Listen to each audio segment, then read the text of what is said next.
dhageysiga dacwadda badda 4 sano kadib garoonka aadan cadde waxa uu qaabilayaa ilaalada ciidamada dawlad goboleedyada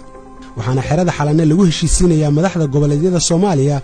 iyo madaxweynaha waqtigiisu dhamaaday farmaajo markii uu gabay kaalintiisii hogaamineed in Soomaaliya uu dib heshiisiin ka dhax abuuro waxa galay booskaas ergeyga qaramada midoobay James Swan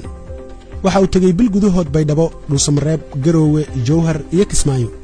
waxaana gabagabadii fariinta beesha lixaad uu geeyay 30 January fil Soomaaliya madaxweyne farmaajo oo u muuqda inuu qaatay waxa loo sheegay ayaa saacad kadib kulanka soo saaray qoraal uu ugu yeeray madaxda dawlad goboleedyada inay ku kulmaan Dhuusamareeb intii u dhaxaysay September 2020 ilaa March 2021 sanadkan tiradii ugu badnayd abid fariimo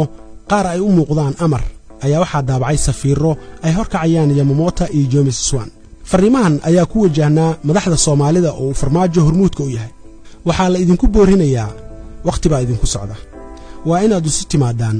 Soomaalidan u turtaan waa qaar kamid ah erayada safiirada shisheeyaha Twitterka iyo Facebooka ku daabaceen iyagoo la hadlaya farmaajo iyo madax goboleedyada fariimaha Twitterka ay soo daabaceen safiirada xalana fadhiya ayaa madaxweynuhu ka falceliyaa marka uu diido baaqyada bulshada iyo siyaasiyiinta kaga yimaada